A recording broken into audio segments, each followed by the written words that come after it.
Portanto, era o objetivo de Roma manter o livro santo longe do povo e deixá-lo na ignorância. Agora vamos conhecer um pouco mais da história dos desafios de publicação e impressão do livro de Deus ao longo da Idade Média.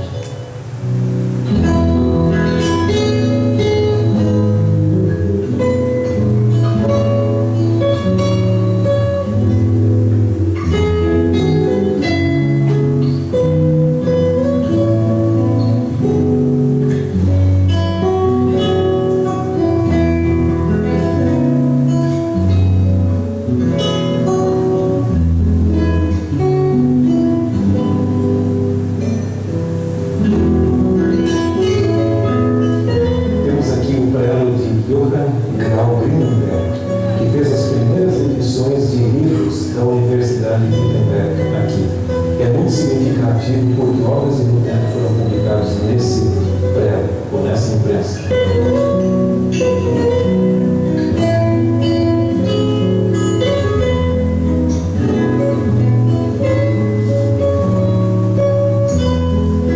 No ano de 1516, Erasmo de Roterdã publicou o seu famoso Novo Testamento grego, que seria usado por Martinho Lutero na tradução do Novo Testamento para a língua alemã.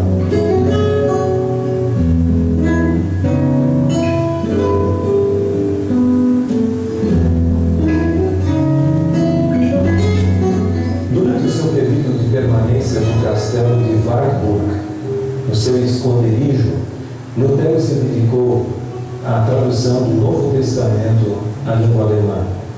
Em cerca de 3 meses, ele traduziu todo o Novo Testamento.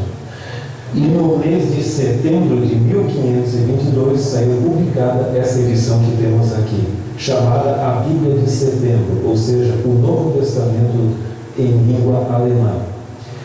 Tão importante e tão popular se tornou essa tradução que em apenas 5 anos ela vendeu cerca de 100 mil exemplares, que naquela época era muita coisa.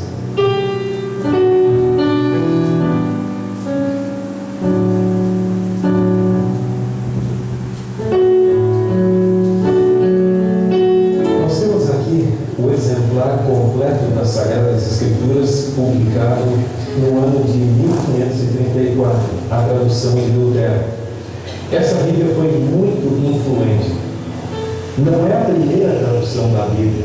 Já haviam pelo menos 18 traduções da Bíblia ao alemão, sendo 14 para o alto alemão e 4 para o baixo alemão.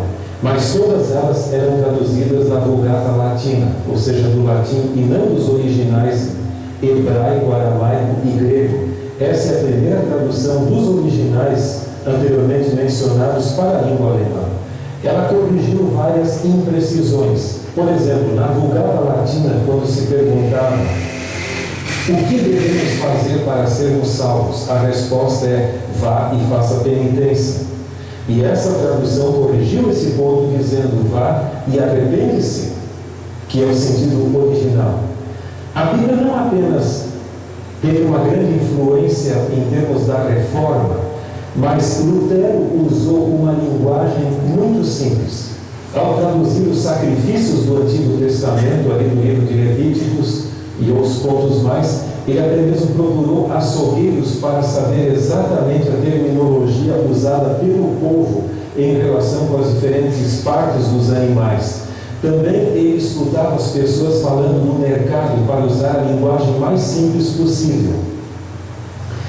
Além disso, foi a tradução da Bíblia por Lutero que fez com que o alto-alemão da Saxônia se tornasse a língua oficial da Alemanha. Portanto, ela, em termos literários, também definiu a língua da Alemanha.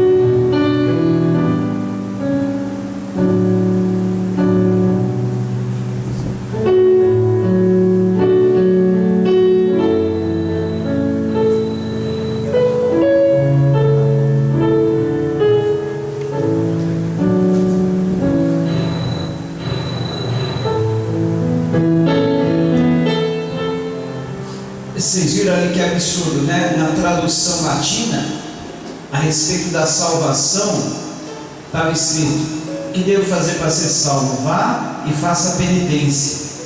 Além deles darem a Bíblia em latim ao povo, ainda traduziam errado, para tudo culminar, cooperar com a missão da Igreja Católica de arrecadar dinheiro, né?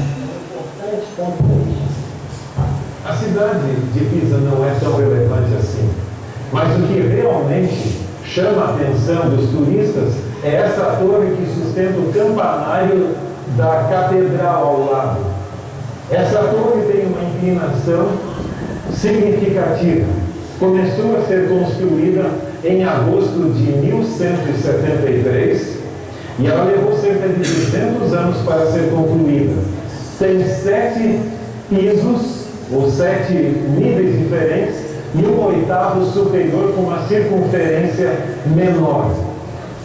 Ela possui hoje uma inclinação de 5,5 graus, o que daria cerca de 4,5 metros do oitavo piso em relação com o primeiro. Ela pesa 14.500 toneladas. Muitos esforços já foram empreendidos aí para conseguir sustentá-la e evitar que ela desmoronasse completamente.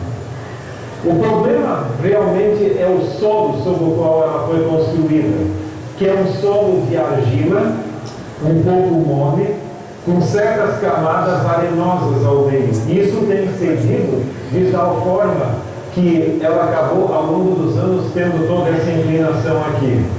Nós encontramos na Bíblia algo para fazer uma analogia com essa experiência aqui, pastor?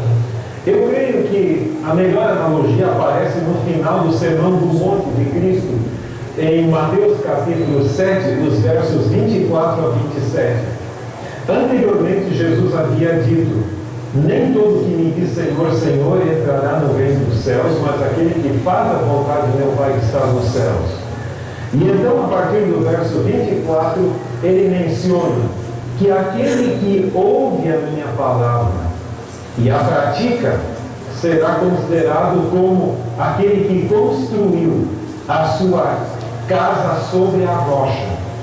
Aquele, porém, que ouve a minha palavra e não a pratica será comparado àquele que construiu a sua casa sobre a areia. Os ventos e a chuva sopraram e a casa tombou e foi grande a sua ruína. Eu creio que essa é a melhor analogia em relação com a torre aqui. E que lição podemos extrair dessa experiência para as nossas vidas hoje? Nós temos muitos cristãos hoje que querem aceitar a Jesus como Salvador, mas não como Senhor.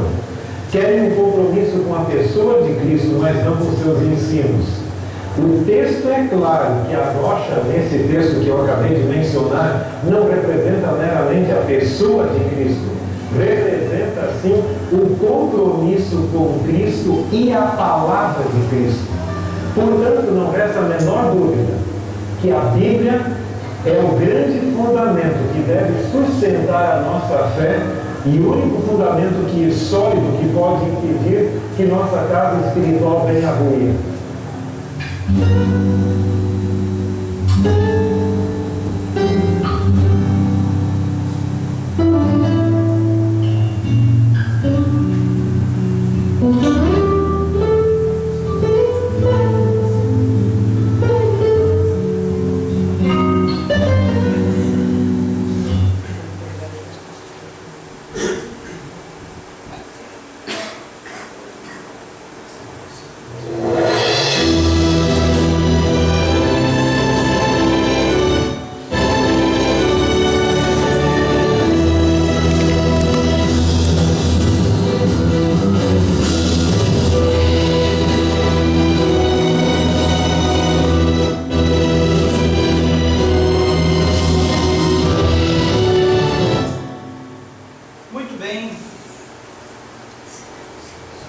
Voltando então aqui ao livro do Êxodo, vocês viram aí a importância do estudo da Bíblia.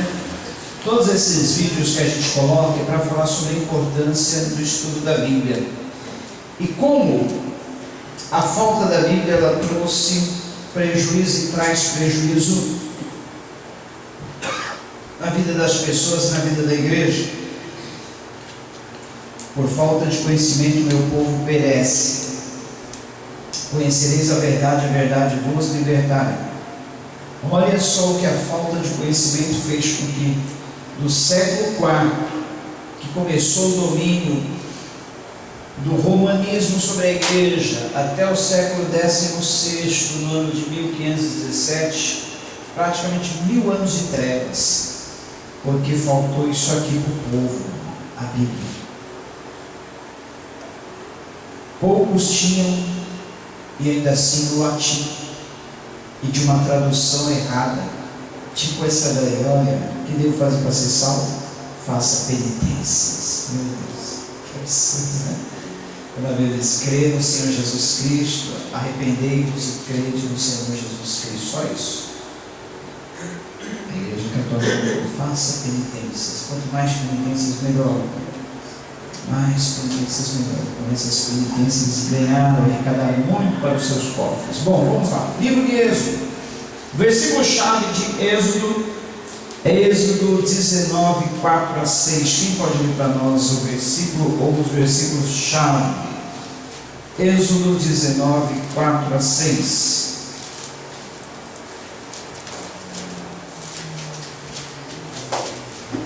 A frase-chave é saindo do Egito, autor Moisés. O tema é a fidelidade, a aliança de Deus, manifesta na redenção de seu povo no Egito, a exigência de obediência do povo à aliança. O que diz? Êxodo 19, 4 a 6. Isso. Vós tendes vistos o que fiz aos egípcios, como vos levei sobre as asas de águias, e vos trouxe a mim. Agora, pois, se diligentemente ouvirdes a minha voz e guardardes a minha aliança, então sereis a minha propriedade peculiar dentro de todos os povos, porque toda a terra é minha. E vós lhe sereis um reino sacerdotal e um povo santo. Estas são as palavras que falarás aos filhos de Israel. Ok, então, estes são os versículos chaves do livro de Êxodo, que não é Exodo, como dizia um pregador, né? Vamos abrir a Bíblia no livro de Exodo, meus. É Êxodo, que quer dizer saída, a saída do povo do Egito para a terra da promessa. E olha que bonito, Deus compara a retirada desse povo da terra do Egito e a condução para a terra de Canaã como que filhotes levados nas asas da águia. Por quê? Vocês sabem que a águia, quando ela quer ensinar os seus filhotes a voar, primeiro ela os incomoda, tirando-os do conforto do ninho. O ninho é macio, mas quando chega a época dos filhotes de águia saírem do ninho, ela coloca alguns galinhos, tipo pontiagudos, para espetá-los, para deixá-los desconfortáveis. Pois ela coloca-os sobre as asas, ela voa com os filhotes em cima das suas asas. Em uma determinada altura ela chacoalha as asas e deixa os filhotes caírem, e eles ficam meio caindo desajeitados, engonçados, não sabem ainda bater as asinhas direito. Alguns conseguem já planar no ar, outros não conseguem, vai caindo, aí chega uma hora ela dá um voo rasante, apara-os novamente nas suas asas, e ela vai ensinando-os a voar. Deus quis ensinar o seu povo a voar, a ter liberdade, tirando-os do Egito, que não era um conforto, mas se tornou, antes era um conforto, mas se tornou um ninho desconfortável.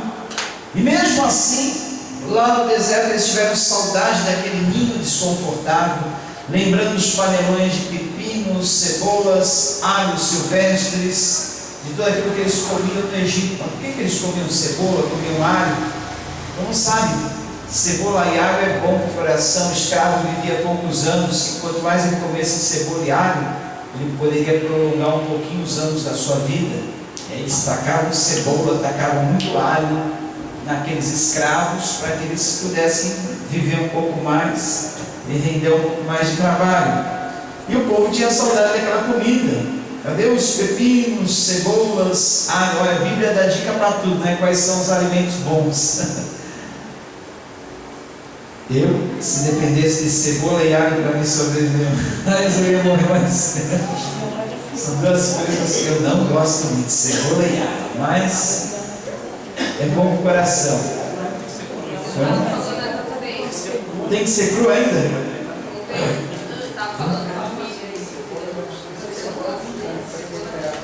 Não gosto.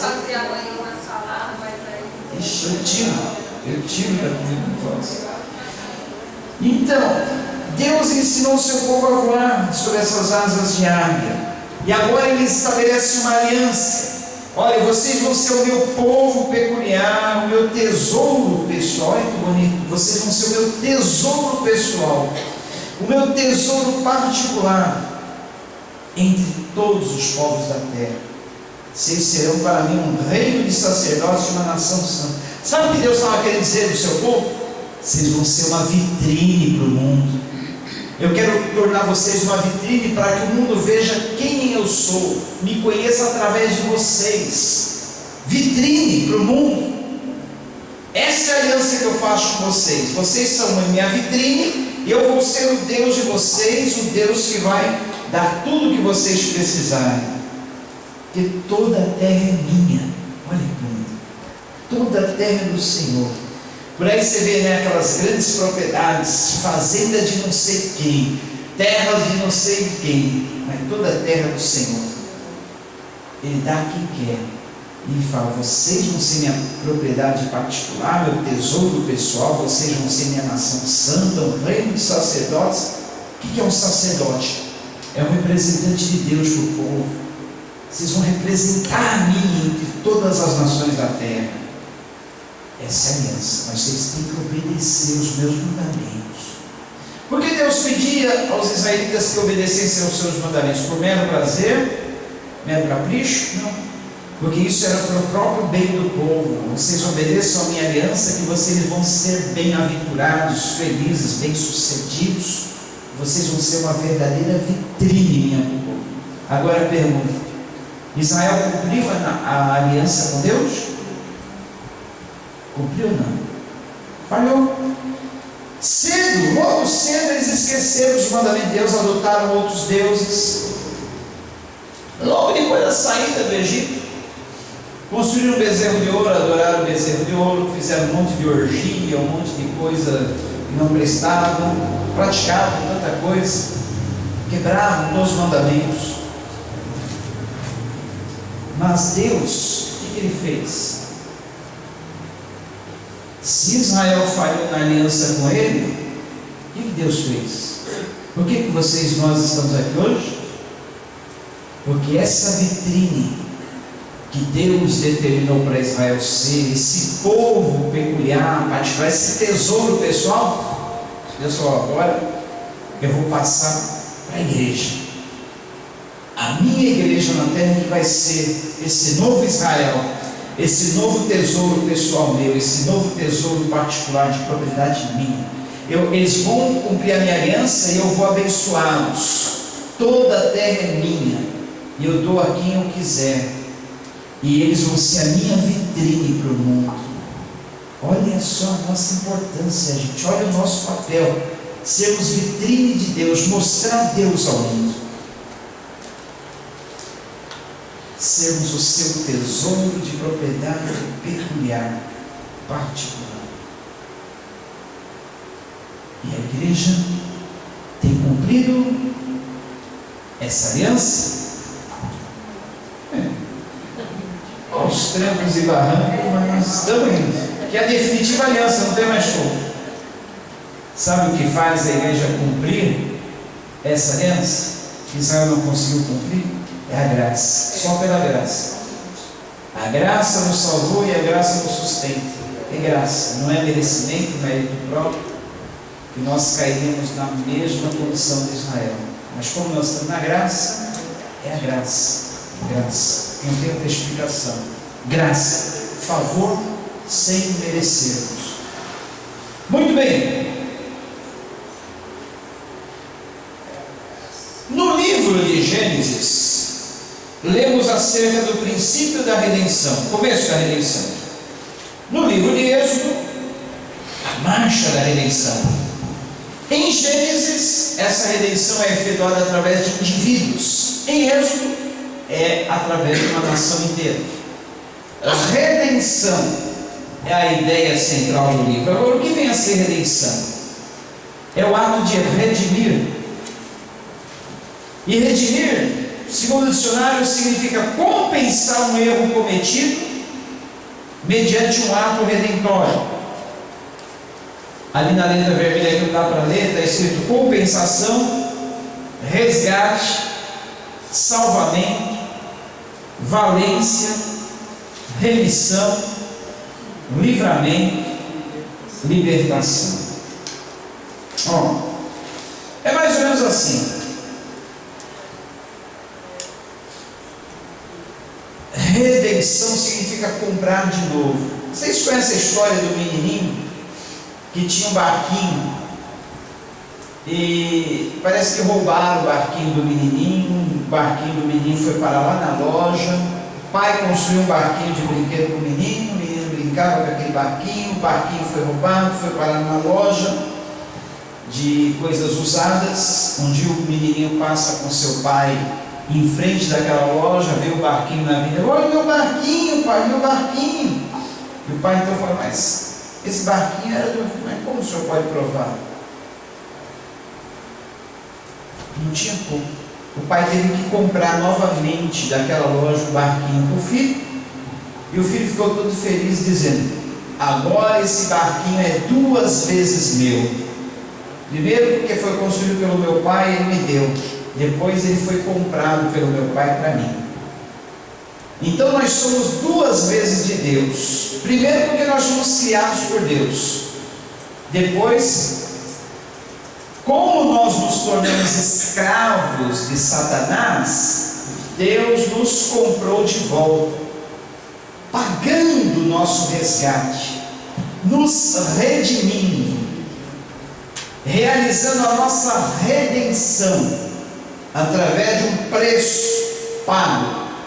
E esse preço, o sangue do seu próprio filho, dado em resgate por nós. Ele nos resgatou, ele nos redimiu da escravidão que nós estávamos na mão do diabo. Esse é o sentido da palavra redenção: resgatar, redimir, pagar, tomar de volta por um preço.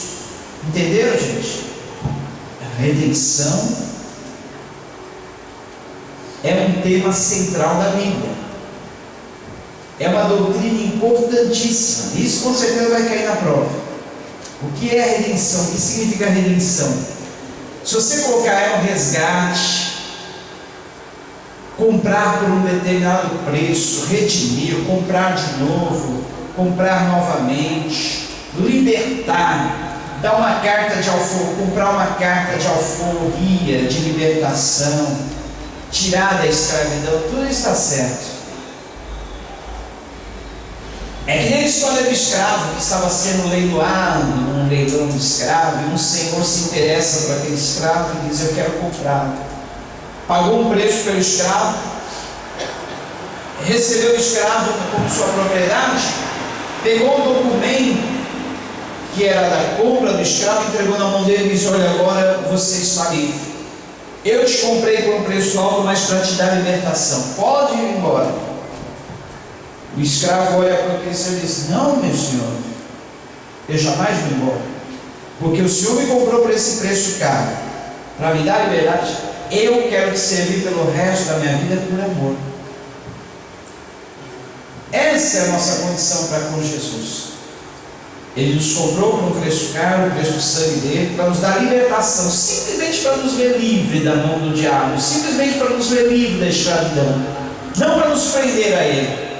Mas com gratidão, amor a ele, nós nos entregamos a ele para servi-lo pelo resto da nossa vida por amor. Se você colocar e escrever essa ilustração na prova também é válido. Tudo isso é redenção. Fomos redimidos, comprados de volta para Deus, pagos por um preço de resgate. Muito bem. Então, redimir significa adquirir de novo, recuperar-se, resgatar, tirar do cativeiro, expiar, ou seja, tirar a culpa, salvar. Jesus redimiu a humanidade pagando o preço com a sua paixão e morte na cruz. Muito bem. Tudo isso já foi falado. Agora, no livro de Êxodo, nós temos a questão da tipologia, que é muito importante também. Vocês sabem que tudo que está no Antigo Testamento é uma figura, é uma sombra do que está no Novo. Por exemplo, Jesus, que está no Novo Testamento, aparece no Novo Testamento, ele já prefigurava, ele já aparecia no Antigo Testamento.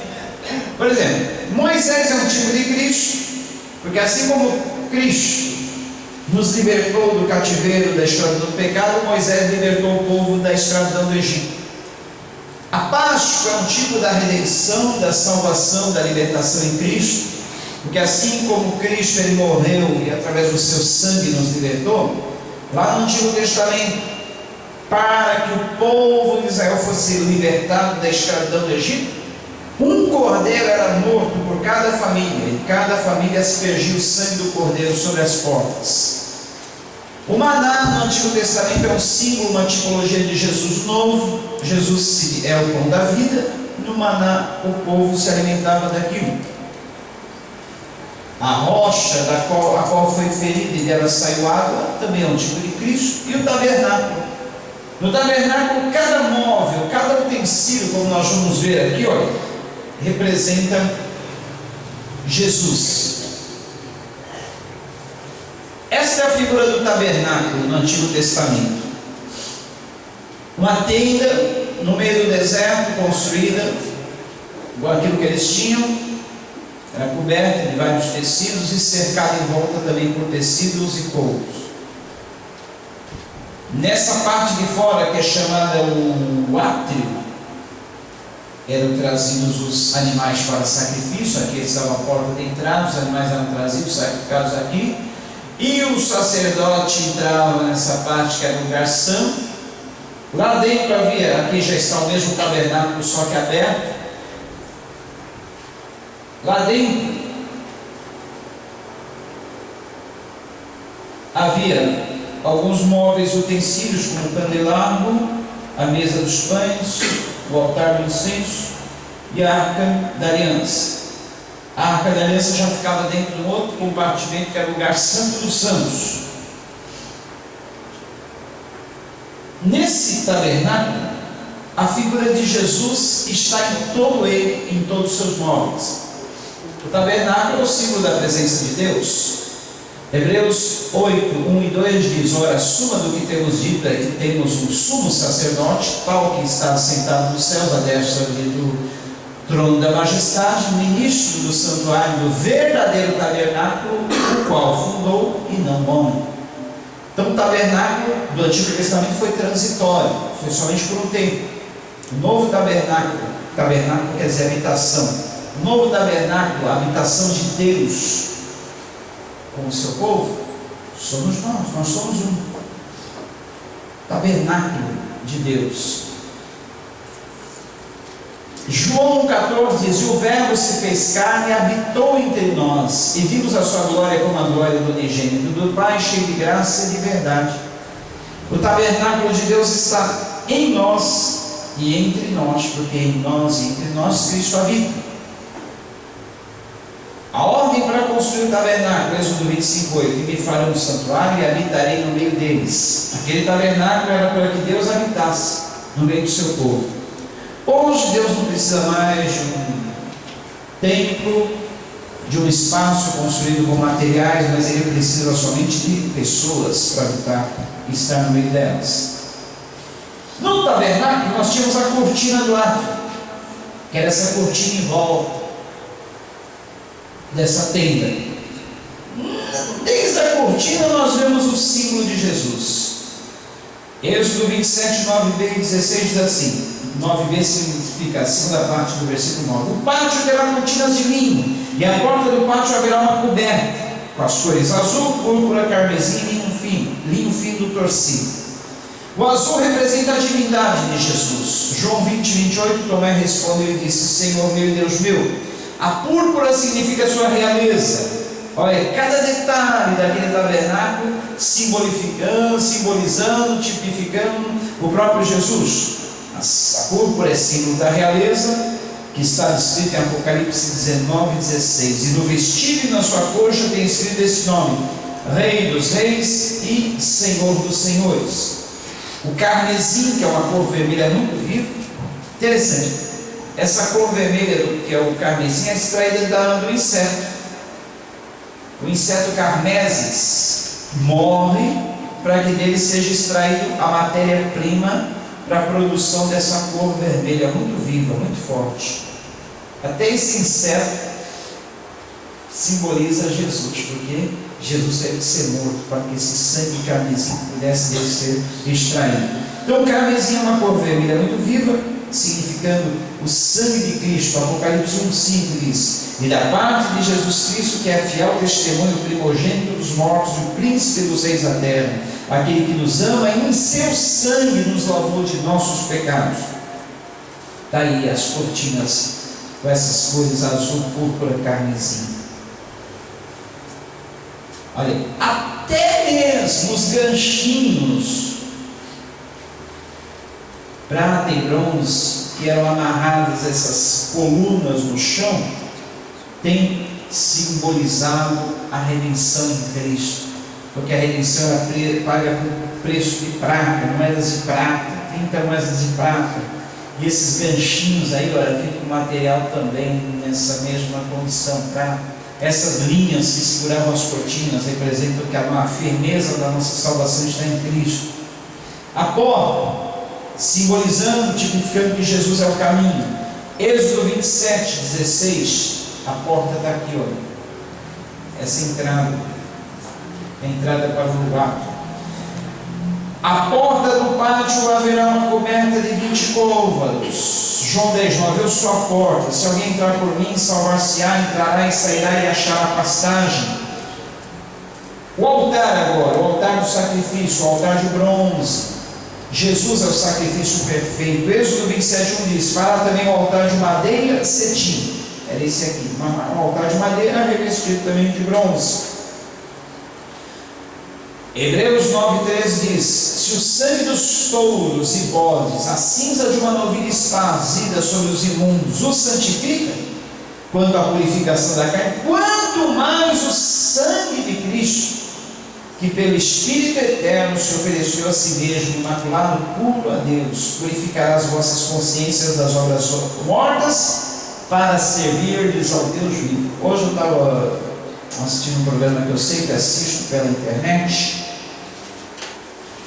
no Caminho da Graça, do Caifás, e uma prostituta mandou um e-mail lá da Suíça, dizendo: olha, pastor Caio, eu me sinto impura, imunda, conheço a palavra, vim para a Suíça, não achei outro meio de ganhar a vida senão pela prostituição. Mas eu estou em depressão, porque toda essa vida me levou à depressão, é uma tristeza muito profunda. Eu fiz. E o pastor sabiamente falou sobre a graça de Deus e citou o texto que naquele dia as prostitutas, os publicanos, os ladrões precederiam até mesmo os fariseus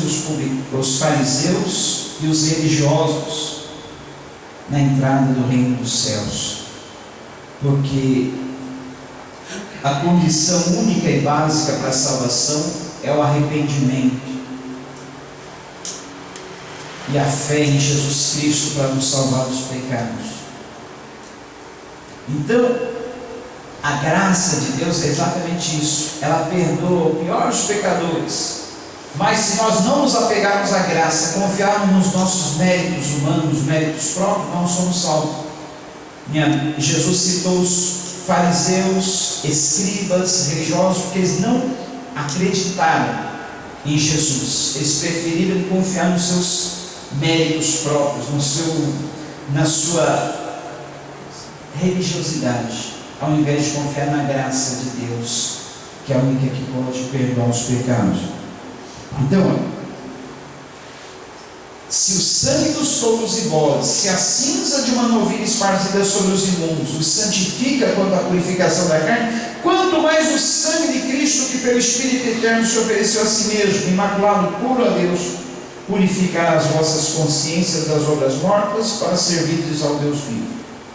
Aí está, o altar onde eram sacrificados os animais, para que as pessoas pudessem ter perdão dos seus pecados. A pia de bronze, que era essa daqui, onde o sacerdote se lavava para entrar no santuário, ela também tipifica Jesus, a água viva, porque assim como os sacerdotes se lavavam nela, nós nos lavamos em Jesus. Êxodo 38:8, fez também a pia de cobre com a sua base de cobre. E João 4:10, Jesus respondeu à mulher samaritana, porque ele respondeu à mulher sobre a água viva. Em João 6:33 a 35, porque o pão de Deus é aquele que desce dos céus e dá vida ao mundo. O candelabro de ouro, que é esse aqui, mais ou menos também daquela altura que temos aquele candelabro, ele representa Jesus, a luz do mundo. Êxodo 25:31 faz também um castiçal de ouro puro. As 6 hastes desse castiçal, são 6 uma no meio. As 6 hastes em volta representam força, sabedoria, temor, inteligência, conselheiro e entendimento. O altar do incenso representa, o altar do incenso é esse aqui, já ficava lá dentro, ó, no lugar santo. Primeiro tinha na porta o altar do sacrifício, e antes, onde eram mortos os animais, e antes de entrar no Santo dos Santos, esse altar do incenso, onde o sacerdote retirava uma brasa, uma cinza, e junto com o sangue do animal entrava no lugar santo dos santos, somente o sumo sacerdote. Então, esse altar do incenso representa Jesus, o nosso intercessor. Êxodo 31, mandamento: farás um altar para queimar incenso. E Hebreus 7:25, portanto, pode também salvar perfeitamente os que por ele se chegam a Deus, vivendo sempre para interceder por eles. Aí o altar do incenso. A mesa dos pães, que é essa daqui, representa Jesus, o pão da vida. Também farás uma mesa de madeira de cetim, sobre a mesa porás o pão da proposição, a presença, perante a minha face continuamente. Depois temos aqui a arca e o propiciatório. Ficava lá no recôndito mais íntimo do tabernáculo, o lugar santo dos santos. Era o símbolo mais forte da presença de Deus, representando Jesus, o Rei entronizado. Apocalipse 5:11-12. E olhei e ouvi a voz de muitos anjos ao redor do trono, que com grande voz diziam: digno é o Cordeiro que foi morto de receber o poder e riqueza, e sabedoria e força, e honra e glória, e ações de graças. Muito bem. Eu queria falar ainda sobre as 10 pragas que o próprio Deus enviou sobre o Egito, para que através dessas pragas que viessem sobre o Egito, eles pudessem soltar o povo de Israel. A primeira praga, em Êxodo 7:14, foi as águas do Nilo se transformando em sangue. Cada uma dessas 10 pragas era para derrubar um dos deuses do Egito. A primeira praga, a água do Nilo, que era considerado sagrado. Eles cultuavam uma entidade chamada Ra, que era o deus do Nilo. E Deus fez com que essas águas se transformassem em sangue. A segunda praga, em Êxodo 8:1, era para afrontar Erste, deusa Rã. Vejam que o poder da chamada deusa Rã deles não foi suficiente para evitar essa praga. Depois teve uma terceira praga, que foi a praga dos piolhos, desafiando o deus Tote, que era o senhor da magia. Os magos do Egito com o corpo cheio de piolhos, não conseguiram realizar as magias deles para livrar o povo.